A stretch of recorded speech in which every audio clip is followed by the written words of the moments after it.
আসসালামু আলাইকুম এভরিওয়ান, আশা করি সবাই ভালো আছেন আর সবার রমজান অনেক ভালো কাটছে। আর একটি নতুন ব্লগ নিয়ে চলে এসেছি আর আশা করি আপনাদের ভালো লাগবে।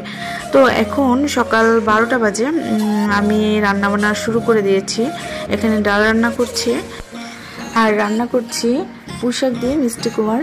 জানি না আপনাদের কাছে এটা কেমন লাগবে, তবে আমার কাছে এটা খেতে বেশ ভালোই লাগে। মিষ্টি কুমার ও পুঁইশাক একসাথে মিক্স করে এটা খেতে খুবই টেস্ট লাগে। আর এখন রোদেলা মিদুলার জন্য দুধ গরম করে নিচ্ছি একটু।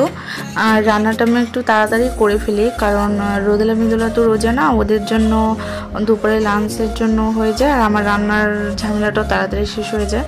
তো রান্নাটা তাড়াতাড়ি শেষ হয়ে গেলে আমি আবার ইফতারের প্রস্তুতি নিতে পারি। এখন আমি মাছ রান্না করব। মাছটাকে আমি খুব ভালোভাবে ধুয়ে ক্লিন করে নিয়েছি আর এটাকে আমি ভেজে রান্না করব। অনেকে মাছটাকে না ভেজে শুধু মশলা কষিয়েও রান্না করে থাকেন, দুইভাবেই রান্না করা যায়। তো আমি এখন এটাকে লবণ ও হলুদ দিয়ে একটু মেখে নিচ্ছি। এরপর আমি মাছটাকে ভালোভাবে ভেজে নিব। হলুদ ও লবণ মাখা শেষ হয়ে গেলে আমি এখন মাছটাকে ভালোভাবে ভেজে নেব। আমি চুলায় একটি প্যান বসিয়ে দিলাম, দিয়ে দিচ্ছি কুকিং অয়েল।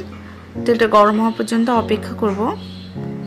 আর যারা আমার ব্লগ দেখেন বা ভালো লাগে তারা অবশ্যই আমার চ্যানেলটি সাবস্ক্রাইব করে দিবেন আর পাশে থাকা বেল আইকনটি ক্লিক করে দেবেন, তাহলে আমার ভিডিও দেওয়া মাত্রই নোটিফিকেশন আপনার কাছে চলে যাবে।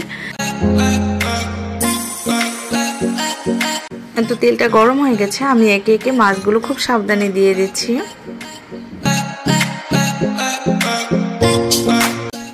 আমি মিডিয়াম আঁচে মাছগুলোকে ভালোভাবে ভেজে নেব। এক পাশ ভাজা হয়ে গেলে আমি উল্টে দেব, আবার আরেক পাশ ভেজে নেব। দেশের এখন যে পরিস্থিতি চলছে, এই পরিস্থিতিতে জানি না সামনে কি হবে।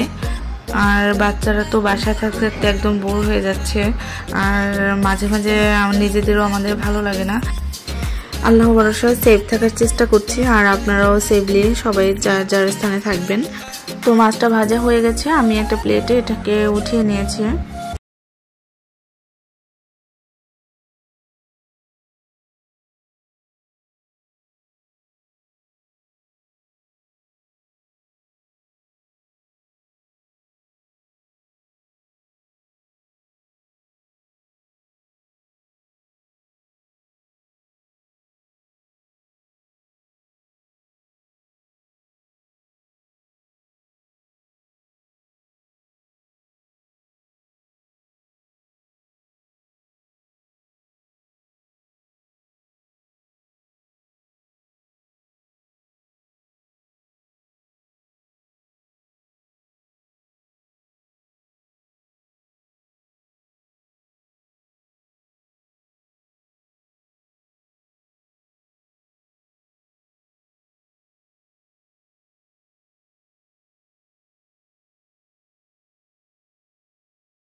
করার ইচ্ছা নাই, কারণ রমজানে চিকেন ফ্রাই আমার খেতে ইচ্ছা করছিল না।